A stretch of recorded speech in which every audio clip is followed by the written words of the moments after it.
Well, good afternoon, everyone. Welcome. So good to see there are fewer faces today. I'm not sure why. Maybe it's because we didn't get the topic out. We're afraid people would stay away if they knew what it was. Well, we miscalled that one, didn't we?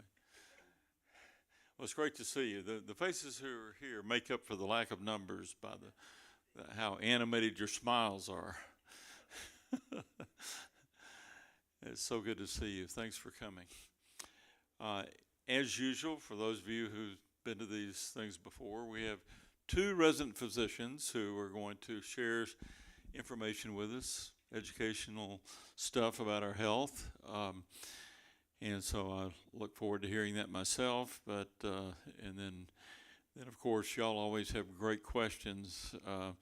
Given the talk's going to be the easy part, is answering these questions that are tough. So, did we lose Dr. Porter? She took a bathroom break. Okay, well, we got started. Yeah. So, there he comes. So as you know, we do this once a month.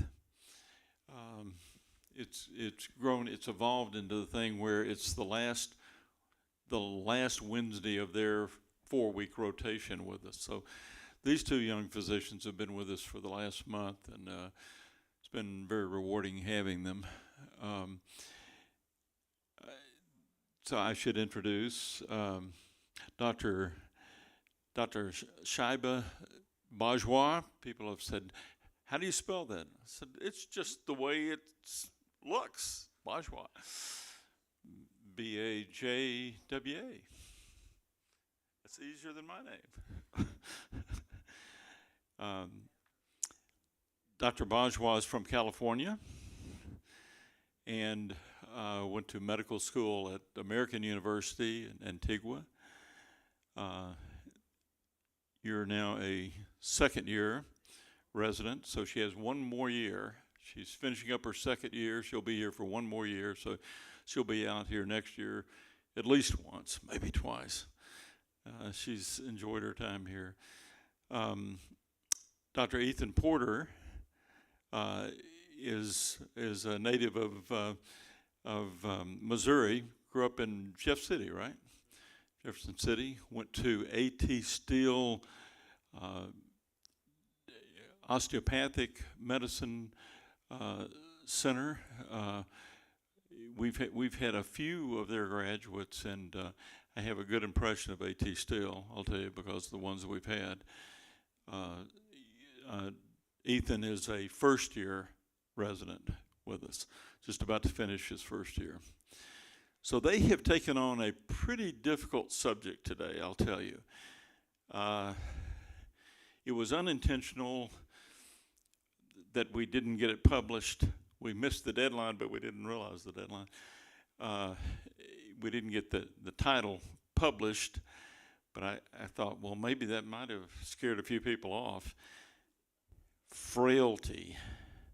You know, we're always talking about health and aging.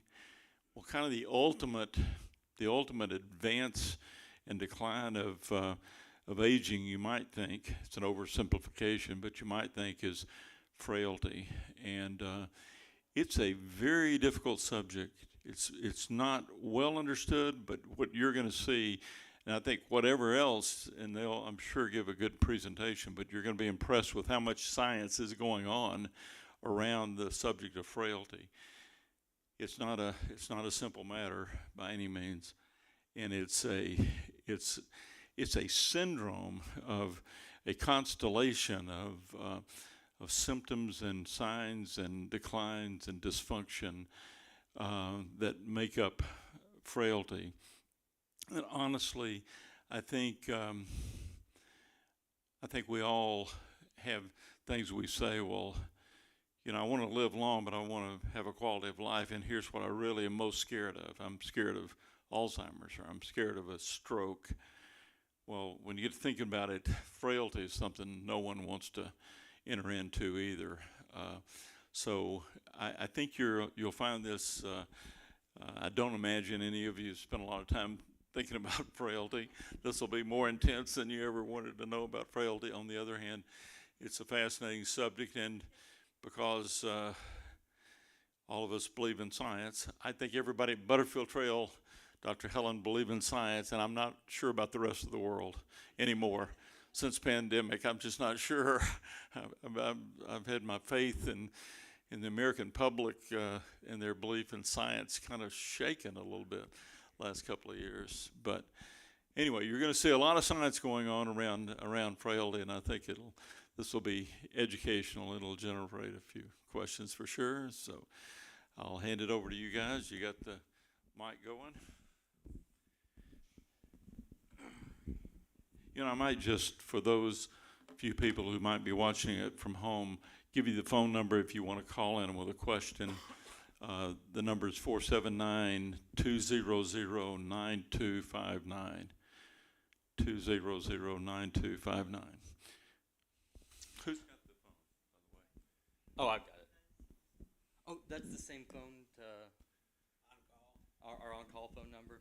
That's the same, that's the on-call phone number? Okay, yeah, I've got that phone right here in front of me.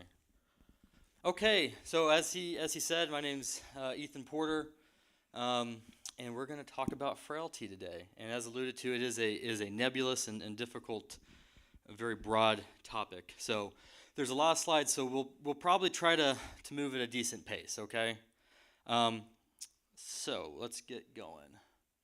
Okay, so what is frailty? That is the big question, and as alluded to, it's a broad and difficult topic. But that being said, you know it when you see it. This is the famous words of Justice Potter Stewart. There was an old case that went to the Supreme Court dealing with a lewd film, and he was trying to define pornography, and he said, I don't know if I can give a good technical definition to it, but you know it when you see it. And a lot of times that applies to frailty. It's hard to maybe put a number to it or a lab value to it, but it's something that when you see a patient that has it, you say, oh, that's a frail patient. And maybe I need to have a little more attention, give it a little more attention to them. I kind of like to think of it in this way. It's what keeps you from doing what you want to do. It is that obstacle that keeps you from doing the things in your daily life that you want to do, going to the places that you want to go, visiting with your family, seeing your friends. It's what is a barrier, an impediment to getting those things done, those things in life that we enjoy doing.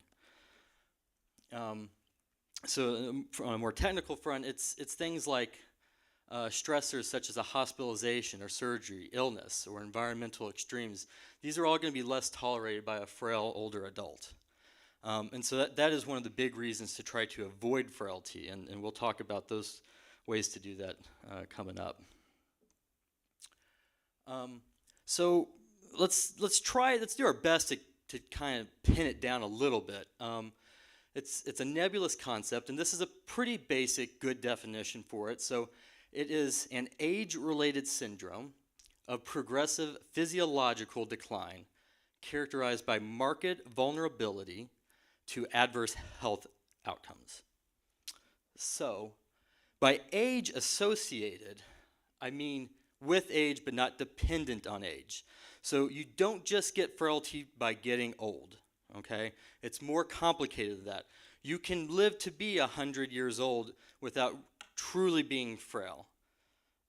I would say that's difficult to do, but it's not impossible to do. Or maybe you develop some degree of frailty, but you certainly don't have to have nearly to the degree as even someone 20 years younger. And it's physiological. So what we mean by this is there are biological processes at play here, and we can kind of peek under the hood, so to speak, and investigate what those processes are. That result in a loss of function. So that loss of function, that's an important part of this. And then the vulnerability. So you're going to have a decreased ability to respond to life and health stressors. Sometimes we like to use the term reserve capacity to describe the sort of ability to bounce back, and that someone with with little reserve capacity, it isn't going to respond as well to the fall and the hip fracture as someone who has more reserve capacity. And this all ties in with frailty. And so speaking of the vulnerability, I like this slide a lot because on this x-axis you see functional dependence, and on the y-axis functional independence. And then you have these three categories. You have the non-frail, the frail, and the very frail. And you can see they're going along with life just fine, and then suddenly you get a stressor. Well, that person who's not frail, they get this dip in their functional capacity, and then they get this sort of steep improvement. Now, I actually take a little bit, I have a little bit of a problem with this because I think that there's no reason why a truly non-frail person can't get back to exactly where they were at, or even if they work hard, get above where they were at.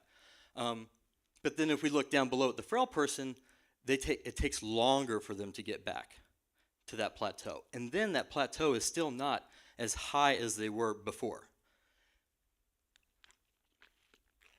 And then with a go back.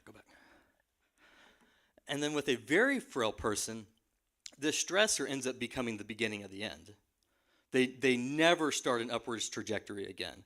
So that is the biggest thing that we want to avoid. We don't want to get to that very frail category where we have this stressor and we can never recover from it. Okay, so then as a group, frail older adults are more likely to have delayed recovery from illness and or to fall, develop greater functional impairment, including becoming disabled or dependent, be hospitalized with worse outcomes once hospitalized, including an increase in dependency, and more likely to result in death. Now you might ask why I chose this picture. It's because of the falls, and that to me, having a little dog on a rug is a double whammy just asking for a fall. Because those are two of the biggest reasons that you'll see an elderly person or an older adult fall. Okay, so this is, I'm going to try to explain this slide. I think hopefully by the time I'm done you'll understand it. There's kind of two broad ways to sort of conceptualize frailty. So you have, there's or what we call a phenotype, which is just kind of a grouping of different characteristics that they kind of go into one of each of these categories. So you can think of it as a physical frailty phenotype. Sometimes this is referred to as primary. So this way of thinking about it is more of a intrinsic aging process. And this was popularized by Dr. Fried and colleagues. He wrote a seminal paper a couple years back about this. So when we're thinking about this sort of frailty, this is where we're thinking about things like generalized weakness, decrease in walking speed, decrease in physical activity, worsening exhaustion, unintentional weight loss. These are things that you don't necessarily think about, oh, this is a disease that caused this. It just happens, and it happens slowly and over time. The other way to think about it is an accumulation of deficits phenotype, or sometimes referred to as a secondary. This was popularized by Minitsky and colleagues. Now, this is kind of a way of thinking about this. This is, you just accumulate chronic disease as you age, and those chronic diseases cause deficits. And as you gather up more of these chronic diseases, you gather up more of these deficits. And so this is just sort of another way to think about it. And you know, the truth of the matter is, as are most things, that it's probably somewhere in between. It's probably a little bit of both of these things happening. Okay, so I will let Dr. Bajwa take over. So, since frailty is a very broad subject, so how do you know if you're frail or how frail you are exactly? That's the Frailty Index. These are all the indexes used to calculate frailty. I have one that I like more than the others, but I'll get to that at the end. So you can determine frailty by what medications they're on.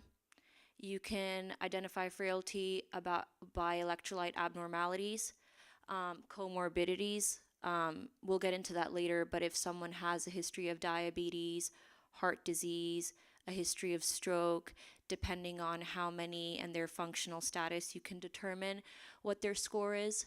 And gait speed is a really, really big one that's used in every single frailty index. And I'll get to the next one. So unintentional weight loss, 10 pounds or more in a year without any diet changes. Weakness, there's a special hand grip machine, which is on the next slide. So they use that hand grip machine to calculate frailty. Exhaustion, like people say that I feel tired every day, but when people feel very, very tired for more than 3 times a week, then we can use the Frailty Index, do certain labs, I'll get into that later, to find out if it's frailty or something else. Slowness, once again, gait speed, and low activity. By low activity, exercise. So believe it or not, exercise, after all of this, you'll see that it was the most helpful one out of everything. To exercise, even if you're 80 or 90 or 70, whatever age, that helped people come back to their normal condition or their normal self more than even taking off medications or vitamins or anything else. This is the hand grip machine, which is why I like one index more than the others, which is this is the grip strength as we age, so you can see males and females. There's another graph here, like another graph about male and females that I saw this morning. We couldn't include it in the slides, but so frailty was measured from ages 30 to 80 mostly, and up until the ages of 45, men and women are kind of the same on the graph. And after the age of 45, women have a tendency of becoming more frail than men.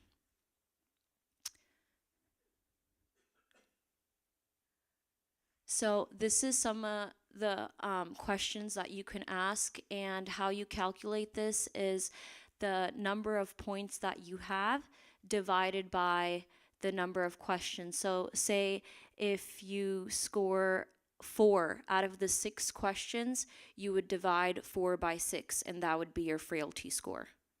Most people, like over 99% of the general population, have a frailty index that's less than 0.7.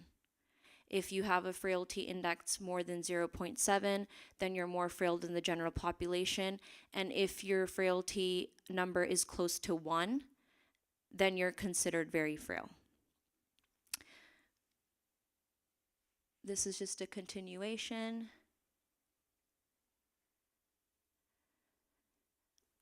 We kind of already went over this. This is just how you score.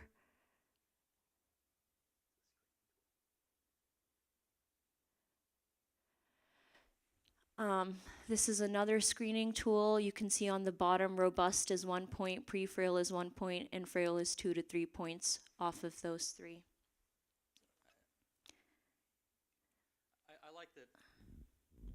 I like that on this one. This brings up another kind of popular test that you can use, kind of like the way the gait speed is very useful. The chair stand test can be a very useful test as well, and very easy to do. So the Edmonton Frail Scale is my favorite because we can use it in a community. It's very practical, and we can use it at bedside. So we don't need those special hand machines or have to see people, especially in clinic. The Edmonton Frail Scale, I think, is the most commonly used one, or should be the most commonly used one. It's very easy to score in a big community like this.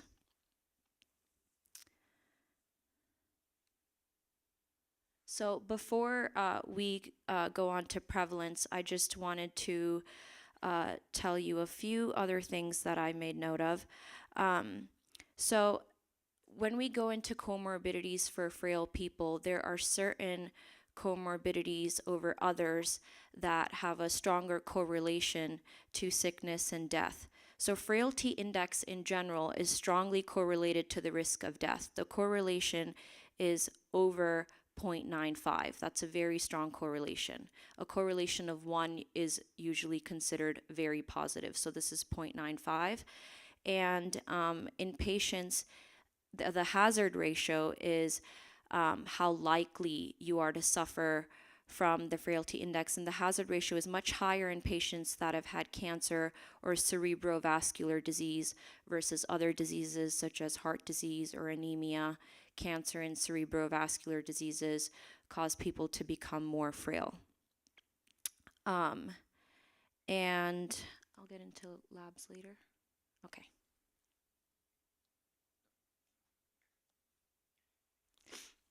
So moving on to prevalence real quick, and one of the big takeaways from all these different screenings and tests that you can do, anytime in medicine where you see a bunch of different options for something to do, it means that we haven't figured the whole thing out yet. It means that there isn't one that's clearly run away and become everyone's favorite to use. And so that kind of speaks to the sort of the difficulty of pinning down frailty.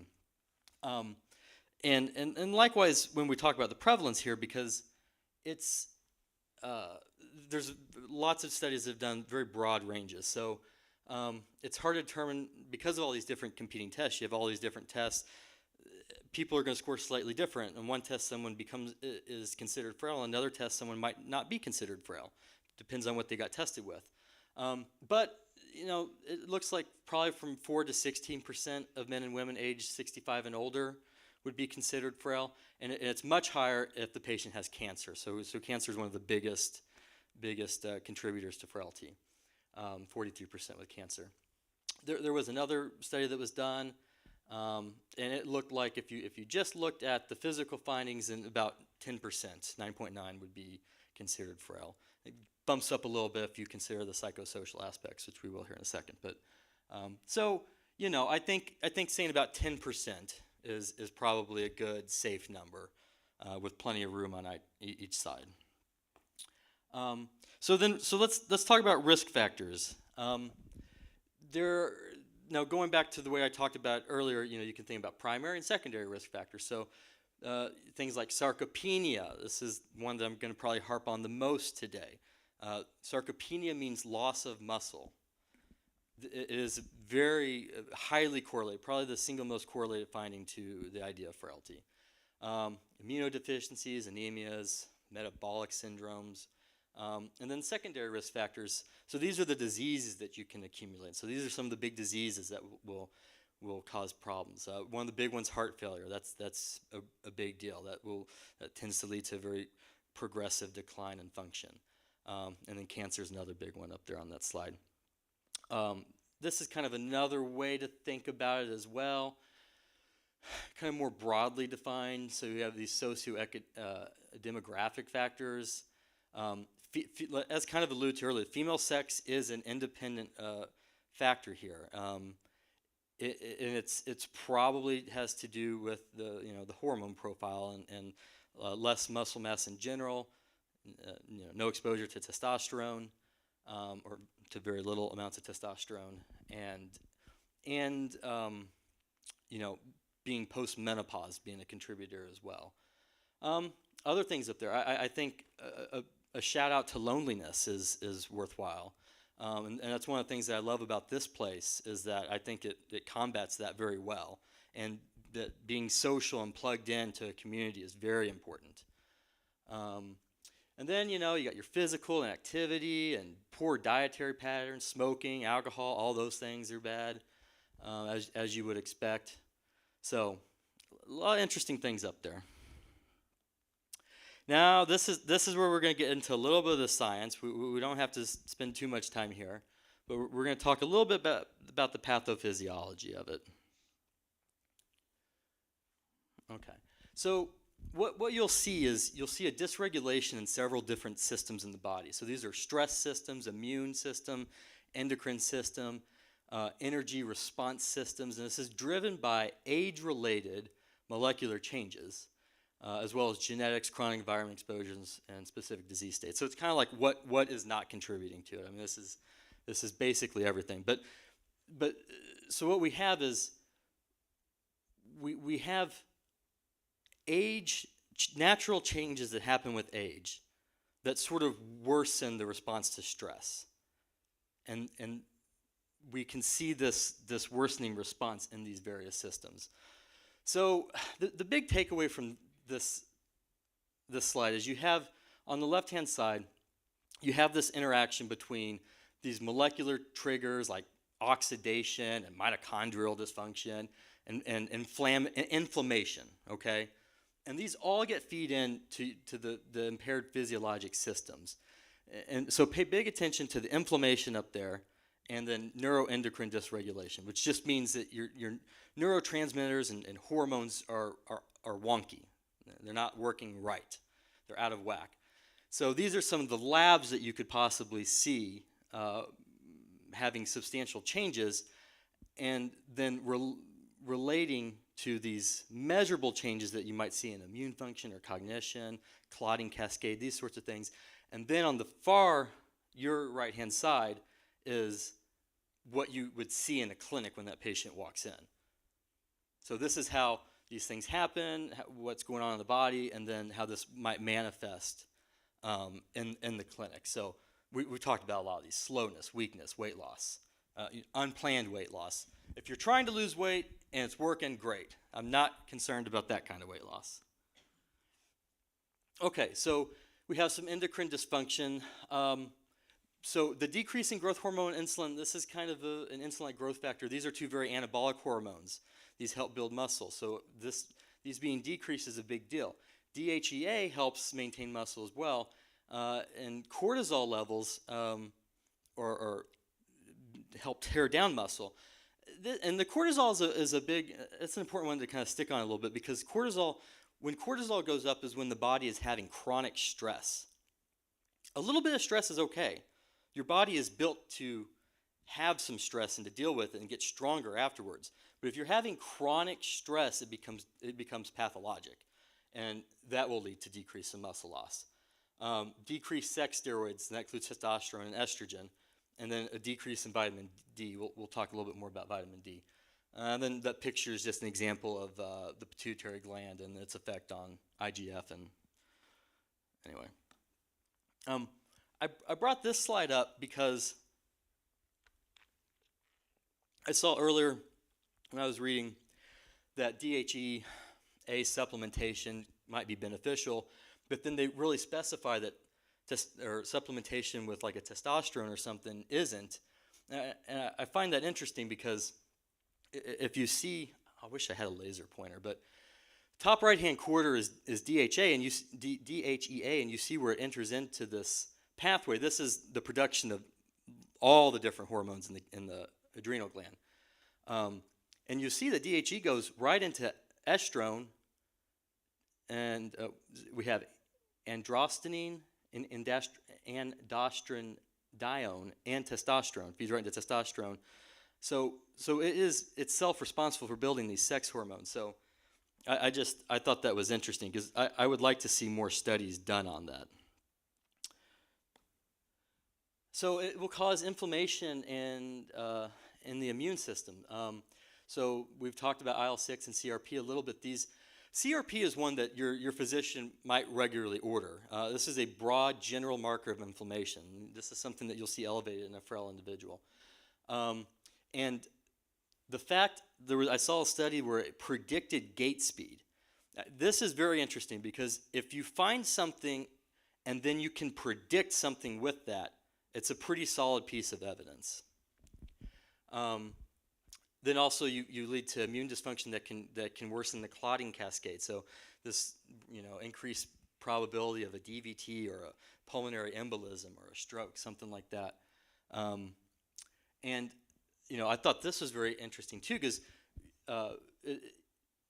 obviously if you have a poorly functioning immune system, you have a difficult time mounting an immune response.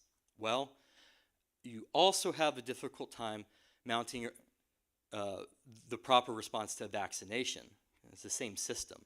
So someone that's frail, we're in the day and age of COVID. If they get the COVID vaccine, that vaccine may not do as good a job protecting them, because their immune system isn't there to produce the right response that you want.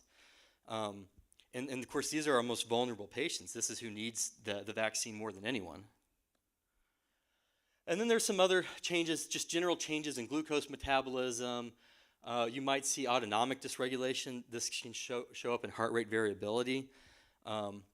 This is often becomes an issue with patients that become orthostatic and hypotensive, and it can change the renin-angiotensin system, which is responsible for managing that blood pressure. So it can be harder to regulate a patient who's frail, regulate their blood pressure as they age. Okay, so sarcopenia. So this is, as I said, I was going to talk about this a little bit. I love this picture. So that's on the left-hand side, that's a young, healthy thigh muscle. On the right-hand side, that's a sarcopenic thigh muscle. So you'll notice a couple things. So to explain what we're looking at, this is a cross-section of a thigh on a CT scan. And so this would be, that's your hamstring, and the other side, that would be your quadricep and muscles. And you'll see that the sarcopenic thigh is not only smaller in diameter, but you've got that black stuff around. So you have the bone in the middle, that's the bright white, and then you have the kind of the gray around it, that's the muscle. The black on the very edge, that's fatty tissue. And so not only do you have the fat around it, you also have fat in between the muscles as well. So, this is a dysfunctional, weak muscle. It's not only is smaller, but it doesn't work as well. What is there? So the big thing that I like about this study that was done is if we look at that graph on the right-hand side. So these are, severe, the darkest line there on the bottom is the severe sarcopenic patient.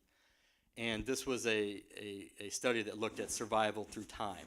And you see how much lower their survival rates are than the even just the slightly the sarcopenia probable and sarcopenia confirmed patients.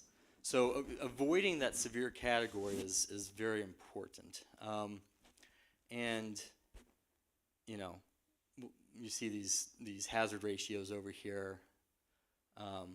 Increased risk of death, and that's the big thing there. And then there's also this correlation with gait speed as well. So 76% higher risk of dying with decreased gait speed. Let's see, 1430. What was one of the interesting things in this paper, I'll talk about real briefly, was there was this, you'll see here towards the bottom, the biggest box says physical activity. If you go one box down, it's NEAT, and it says that NEAT decreases. NEAT is, I'd never heard this term before, and what it stands for isn't even, I don't know where they get the letters for it, because it stands for non-structured, free living physical activity. I don't know how that makes NEAT, but that's what it stands for.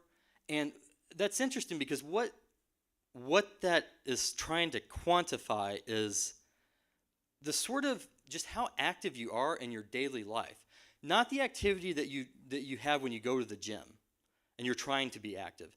It's when you're just at home. And so when people start to have this sarcopenia and frailty, they stop moving. They stop being active just in their daily lives and doing, you're making all these little choices to not do this or not do that because it's harder or it's just more, trouble than it's worth.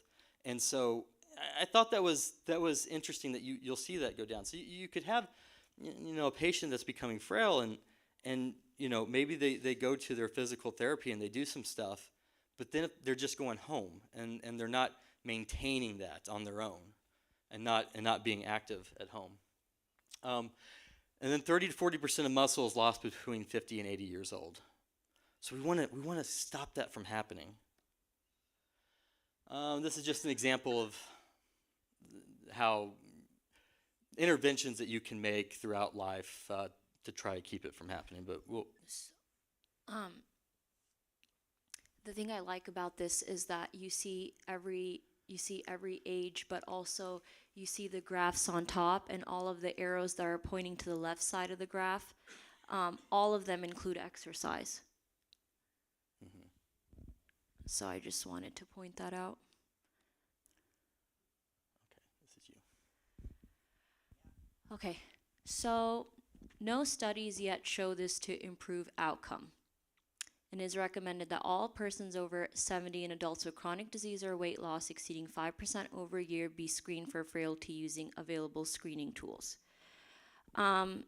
So this is interesting that it says no studies improve outcomes, but there are certain labs and certain things we can measure to prevent a fall.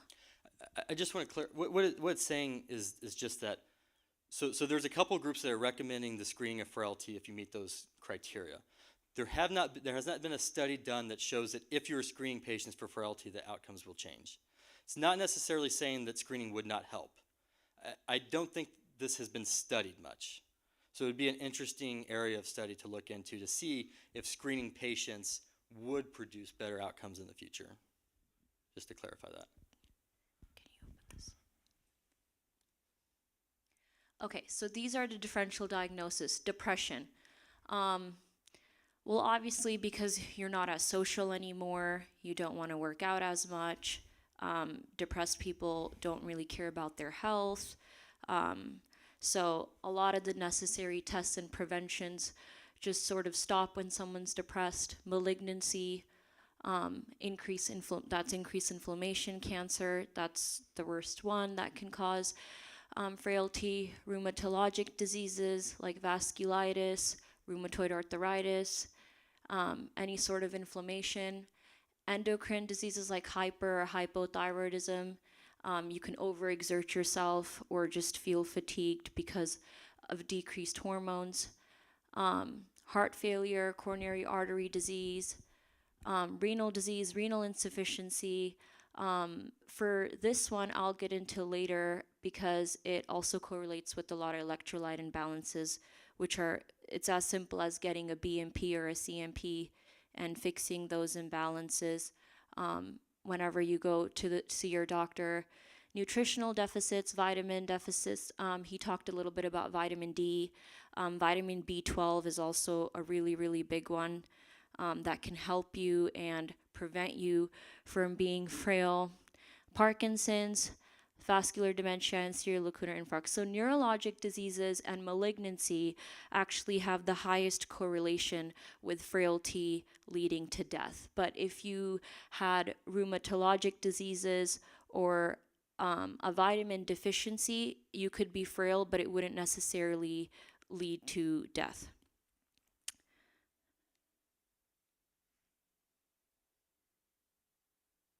It's crucial to develop a differential diagnosis to rule out medical or psychological issues that may be driving signs and symptoms of frailty, the low-hanging fruit. So anything that we can prevent, and that's why it's important to just get regular checkups, even if you think there's nothing wrong, because later on you may be preventing frailty in 5 years, 10 years, or so. Lab tests, complete blood count. This is important because anemia is a big one. And people feel fatigued, they don't want to move around, which they don't want to exercise, they don't have enough energy, not enough oxygen. Electrolytes is a big one because there's a study done especially on electrolytes in correlation with frailty. I mean, all of these were studied, but there wasn't a correlation with frailty, like a specific study. But with the electrolytes, what we found was the mild to moderate group that was frail had higher sodium levels, lower phosphate levels, and lower calcium. The severe frail group was the only group that had differences in potassium, so low potassium. And low potassium in the severe frail group was also correlated to increased falls. That's why when someone complains of weakness, dizziness, fatigue, unable to move, usually the first things we do are basic labs such as CBC and BMP. And so that's the importance of that, because something as simple as potassium or starting calcium on someone can help. And then vitamin B12, vitamin D, TSH, ESR, CRP, Ethan already touched on that. Those are the inflammatory markers, and increased CRP leads to lower muscle mass, just like cortisol does. So that's important to check.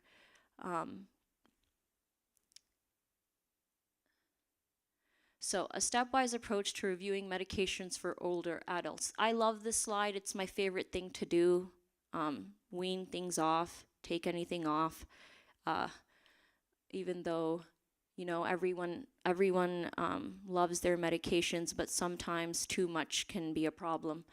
So review current drug therapy, discontinuing potentially unnecessary therapy, consider adverse drug events as a potential cause, consider non-pharmacological approaches such as physical therapy, exercise, the pool, or even taking a walk for 30 minutes 4 times a week. Substitute with safer alternatives, reduce the dose, use beneficial therapies when indicated. An example of that could be someone could be on a very, very high dose of gabapentin and they were on it for a really long time, but they're no longer feeling that pain or no longer needing it. But since they've been on it for so long, it's hard to come off, or they wonder, do I really need it? But sometimes that could be making them feel weaker or sleepier, and that's why we try to check again, are we ready to wean this off? Are we ready to take this off? It's for the benefit of everyone. Why do we care? Because we want to live long, healthy lives. Yeah. So now we're going to get a little bit into longevity. This is a doctor that I follow. I like him a lot. His name's Peter Atiyah.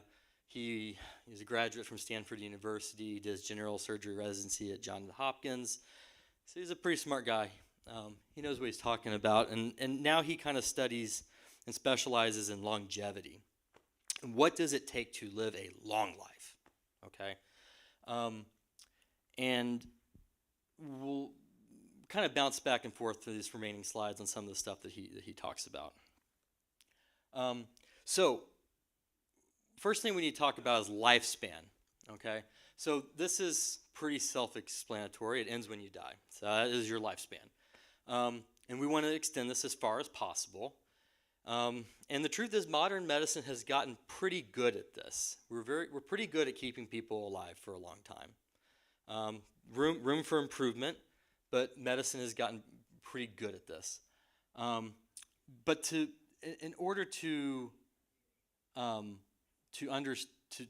go that next mile, you have to know, what it is that we're trying to. What are the things that end us? What is it we're trying to prevent against? So this is the most recent mortality information from the CDC from 2020. So there at the top you see heart disease, and then you have cancer, and then COVID-19, and then accidents, stroke, chronic lower respiratory diseases. This is probably mostly COPD if I had to guess.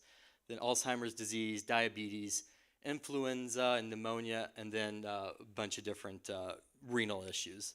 So starting at the top, you have almost 700,000, and then the bottom one is 52,000. But the big three or the big two are heart disease and cancer, both in the 600,000s, and then COVID-19 at 350. What's interesting though is you can kind of group these together, and heart disease, stroke, Alzheimer's, and diabetes, these are all very related to diet and nutrition and exercise. A lot of evidence for Alzheimer's and diabetes, obviously diabetes, but even Alzheimer's being linked to metabolic, what I'll broadly classify as metabolic syndrome, okay? Diabetes being something that fits in there, heart disease being something that fits in there, high blood pressure, hyperlipidemia. These are all instances of metabolic syndrome.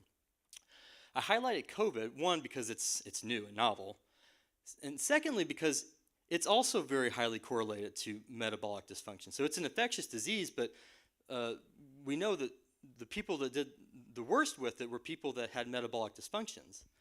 And then, cancer is its own category, and then we have sort of the other oddball stuff. But even the renal disease, I would argue, probably belongs over the metabolic side as well, because a lot of that is probably diabetic nephropathy as well. So my point in this slide is that a lot of this can be treated and prevented with diet and exercise. So just real quick, some of the COVID mortality data to sort of prove my point here. You had this study that showed, both of these are from the CDC website, but 64% of hospitalizations might have been prevented if not for those 4 conditions. The 4 conditions being obesity, hypertension, diabetes, and heart failure. And then this other study, I've got a couple slides from. This just showing this is hospitalizations of COVID patients. It's a very big data set. And then listing, how frequently they had different comorbidities, that term that you've heard. And at the top you have hypertension, disorder lipid metabolism. That means, high cholesterol, obesity, diabetes, coronary artery disease. Right there, the big ones right at the top. And then here is your relative risk for having how many conditions you have. So for someone with 0 or 1 conditions, a fairly small relative risk. Now I will admit these stats are not stratifying for age. This is everyone. Once you involve age, things are going to change a little bit. But in the big picture of things, if you had to have COVID and you could choose to be healthy or not healthy, it's a lot better to be healthy. So now there's this other concept, we talked about the lifespan, but there's this idea of health span. So what we want to do is we want to extend the lifespan and also the health span, but health span sort of tends to slowly decrease as we age. And there's a couple reasons for this we'll go into, but you'll see on this chart here there's this health span lifespan gap. So, and this is based off an average for the nation health adjusted life expectancy, but for a lot of people at 64, this is where their quality of life starts to really take a hit. And they may live for another 9 years, but these aren't the most enjoyable years that they could have been otherwise. So we can look at this health span divided into 3 different broad categories. So there's the cognitive life, and seeing this decline in mental capacity. There's also the emotional component to the health span. In simple terms, it's the ability to minimize one's own suffering. So having tools that help you do that. That might be mindfulness, like meditation exercises. It could be social connectedness, but anything that helps you be emotionally stable. And we're not, because today we're talking about frailty, we're not going to spend too much time on cognitive and emotional stuff, but it's equally as important. But we'll focus more on the physical stuff moving forward. So I really love this chart. It's hand-drawn, but on the y-axis you have health span, on the x-axis you have lifespan. So, we have marked 70 years, 80 years, 90 years. What we want to do is we want to square this curve and make health span as far out as we can, so we have good quality of life. And then something happens and, that's it. But we don't have this suffering before that. So it's about improving this health span and squaring this curve. So this is what we want to do. This is kind of the point of my talk today, is to get us to square this curve. So in a normal person, you would peak around 20 to 30 years, which means I've already peaked. And then you have the slow decline to your 50s, and then it kind of drops off in the 70s. But this doesn't have to happen, okay? So this is Ed Wilcock. He's 85 years old. You see his tag there, it says Ed. He's number 85. And he ran a marathon. He's crossing the finish line there at just under 4 hours. So 85 years old running a marathon. Now, does that look like a frail man to you? No. All right. So this is really important. You have to find your motivation for this, because you're going to do things that are uncomfortable. We're asking you to exercise and to not sleep in and to be active and go to your classes and not eat the cake that I hear is so good here. I hear the desserts here are really good. And so you got to find your motivation. So you ask, why are you doing this? Is it to see, Is it because you want to see your grandkids grow up? Or maybe you're wanting to see your great-grandkids? Yeah. Is it because you like to travel and you want to be fit enough to get on an airplane and go somewhere? Is it, this was Saiba's thing, was it as simple as being able to go to the nail salon whenever you want to? So, you have to find your motivation. So, for me, this is my motivation. That's my daughter, Isla. She's a year and a half. And so, that's why that's my goal. That's why I want, because I want to see her grow up. I want to see her have kids. I want to see if her kids have kids. Yeah, yeah. Let's see how long can we go. Okay, so we have these pillars of longevity. We're already, okay, I'm not going to do that then. We don't have much time left. So we got sleep, nutrition, exercise. So, real quickly, talk about sleep. Sleep. So we all talk about sleep hygiene. I'll be brief. So the people that have the best sleep hygiene are the people that have the same schedule every day usually. Like you sleep at the same time, 8 p.m., you wake up at 6 a.m. every time. You can't, one day sleep at 8 p.m., one day sleep at midnight, and then, say I have sleep problems. The other thing is not watching TV before bed or in bed. Not eating a large meal right before you go to bed. Avoid drinking alcohol, caffeine, anything, soda before bed. Just stick to water before bed. An hour before you go to sleep, setting up the area, making your bed, making sure it's the right temperature. And then melatonin is a big one. A lot of people try melatonin.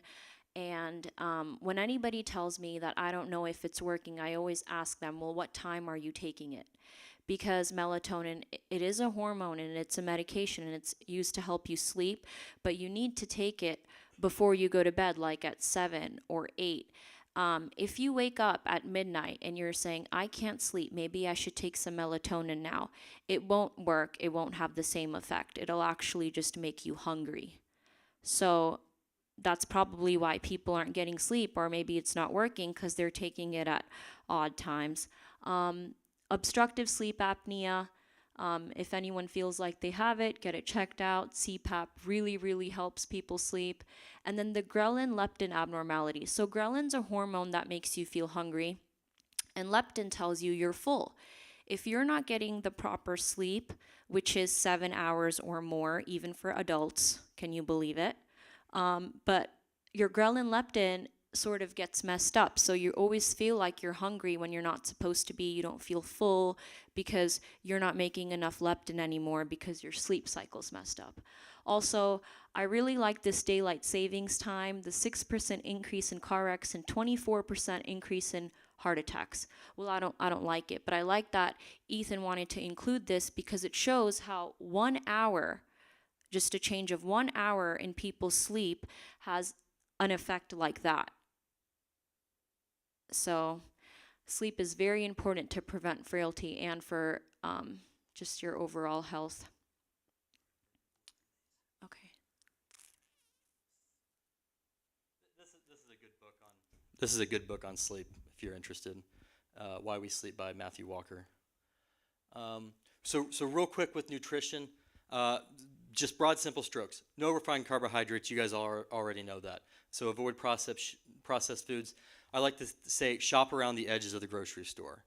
That's where the fruits, the vegetables, the meats, the milk, that's where all that's at. You start going into the center, you're buying cookies, pasta, ice cream. No, we don't want that. Mm-hmm. Okay, mm-hmm. Get high quality protein. One thing that people try with some success is time restrictive feeding. We'll blow by that now. Supplementation is good. Vitamin D, there was a good study that showed that it reduced falls. Falls were reduced with vitamin D supplementation. Fish oil is also good. Omega-3s are very good for you. So yeah, avoid those. Real quick, this is called a DIAS score. It stands for digestible, indispensable amino acid scores. So you'll see these different, I don't know if you guys can read these, but there's different proteins listed here on the left-hand side, and then with the DIAS score to the side of it. So this tells you the quality of the protein. So at the top you have whole milk powder, you have eggs, beef, chicken breast, these sorts of things, all above 100. And then you have, in the sort of just good category instead of the high or excellent is pea protein, soy protein, weight. And at the bottom you have things like peas, rye, barley, wheat. You have to know if you're getting enough protein, it's not just the amount of protein because the quality of it matters. And by quality, I mean the distribution of the amino acids in the protein. Because your body will be limited in the proper use of the protein if there are limiting amino acids. Now, the one way you get around this is by you mix and match different protein sources and you can improve that score. So that's my plug for meat. And then exercise, real quick, very important. Studies suggest even the frailest older adults are going to benefit from physical activity and almost any level that can be safely tolerated. So exercise is very, very good. Decreases falls, improves bone mineral density, does some other good things. So then there's this idea of the Centenarian Olympics. So you ask yourself, what do you want to do when you're 100 years old? And then you start preparing for that now. And so it might be something like pick up a grandchild, being able to store luggage on a plane, to get up from the ground on your own if you fall, take groceries up flights of stairs. We do not have time to play this video, and I'm really bummed about this because it is a great video. As you can see, it's a German ad. I don't know what they're selling. How long is it? It's like 2 minutes. Maybe we can watch it after we're done. Maybe we can go back. Oh, it played automatically. Well, and then there's 4 components of exercise, and the nice thing is that I know that Jennifer here, right? That's her name. She's Jennifer Deal. Yeah, really good about exercise. So the 4 main components that you want to work on, it's stability and balance, strength, aerobic efficiency, and anaerobic efficiency. So I know Dr. Wright's really big on Tai Chi. Did I spell that right? I think Tai is T-A-I, isn't No, it? Yeah. that's how you spell Tai Chi. Okay. Yeah. Okay. Well, I haven't done it before, so. T. But stability, balance, you can do that. Strength training, I like 3 to 4 times a week if you can. Aerobic efficiency, this is from a technical perspective, zone 2 training. Get that 2 to 4 times a week. And then being able to do high intensity stuff, working up to that. But it's important to do aerobic and anaerobic. These are 2 very distinct energy systems in the body. And if you don't train the other one, you're leaving a lot on the table. And that's a video of a 100-year-old power lifter that we could have watched. And then these are kind of the big takeaways. So frailty puts you at risk for poor health. Sarcopenia is the biggest enemy. That's what we want to combat. More exercise with exclamation mark. Eat more high-quality proteins and find your motivation. And that is our presentation.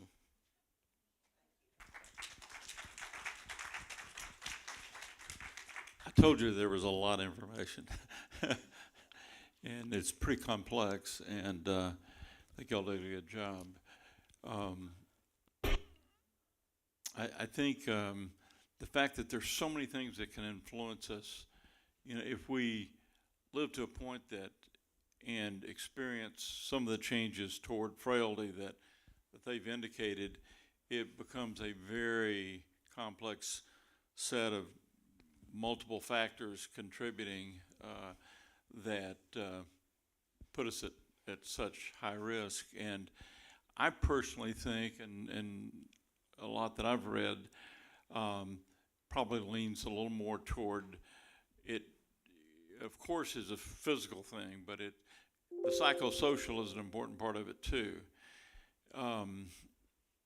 In fact, if you were writing a recipe for, I bet after this lecture you could write a recipe for frailty. Among the things you would put in there for frailty would be social isolation. And I think he was pointing out that's not going to happen at Butterfield, right? You guys are anything but isolated. You're got a lot of opportunity for social interaction, but I think that's an important part too. Well done. Are there questions? Yes, Dr. Helen.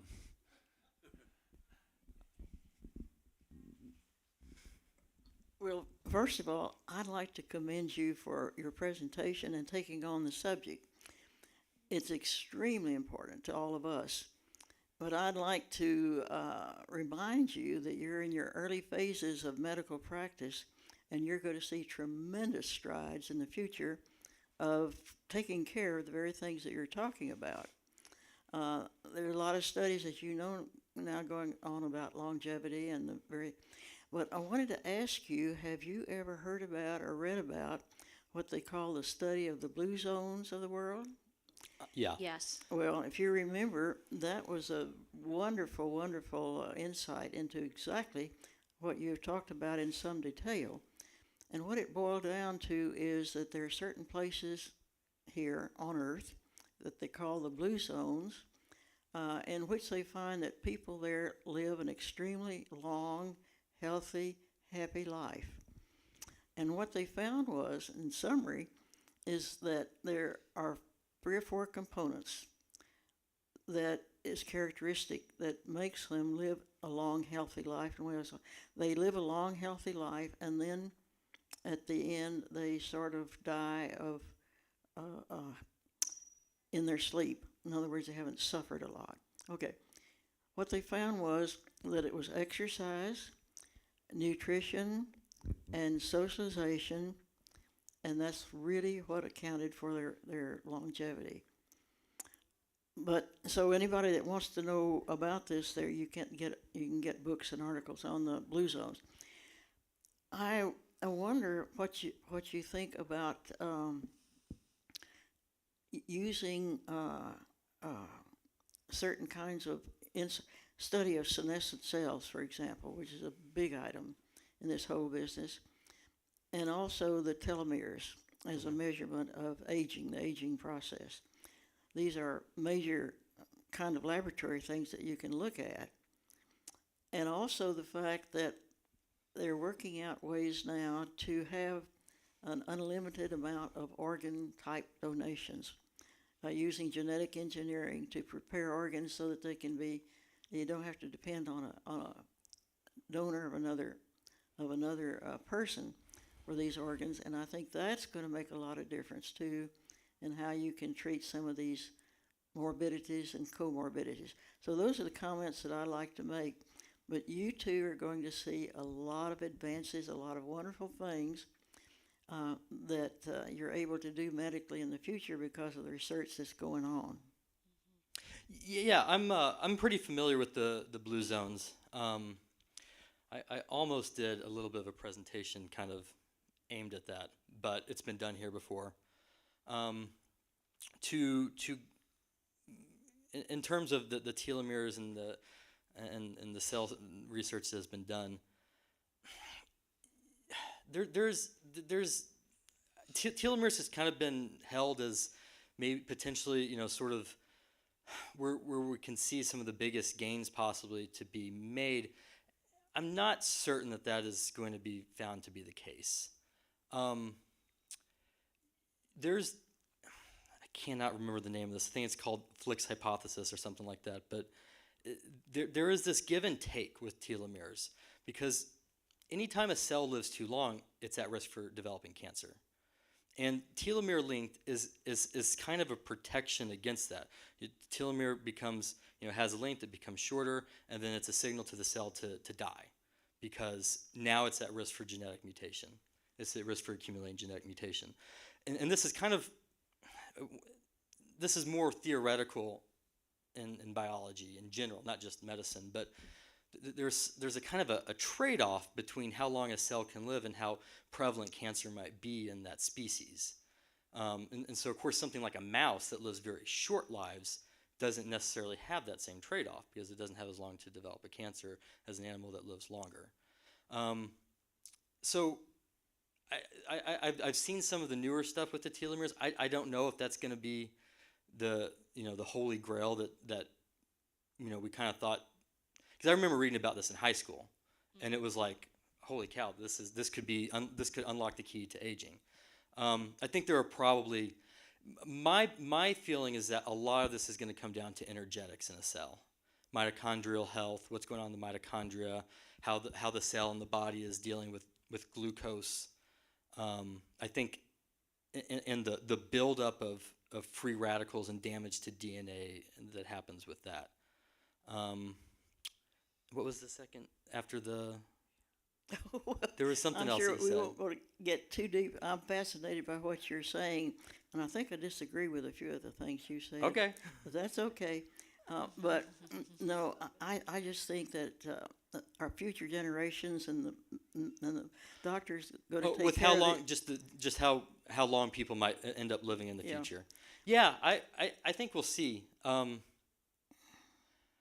I think I might have a slightly more pessimistic view than others. Okay. I think that we might be butting up to our maximum. He's too young to be pessimistic. I think that probably Have to we work can, on him. I think that probably we can get to where people can routinely live to 100, and maybe pushing that to like 110s area. But I think that might be as far as we can go. But that's my personal feeling Oldest on it. person in the world died in Japan last week at I saw that. 119. Yeah. You have Yes, a ma'am. question? About low blood pressure. What about low blood pressure? That's it. Just what about low blood pressure? How low? We don't want it to be 103. Well, if it's 103 naturally, the lower the better, generally, and especially if you're not dizzy. But if we've got a person on medications, we don't want to push it down that low. The biggest concern there is falls, risk of falls. So if your blood pressure is that low, then we start to get into the territory where someone might stand up and become hypotensive and fall, and now you're going to the emergency room to get a CT of your head.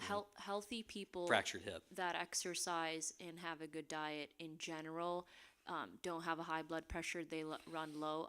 I've been low my whole life, but I'm not on any medication. But if you're on medication and you're that low, then that's not good. For blood pressure or any heart medications to lower it. Or on medicines that, as side effects, lower your blood pressure. Still not desirable. But if you're naturally 103, that's great. Yeah, that's true. Well, we kept you pretty long. If there's one last question, we'll take it. But otherwise, we want to thank you for coming, every one of you, and thanks for your involvement. Thanks for your talk.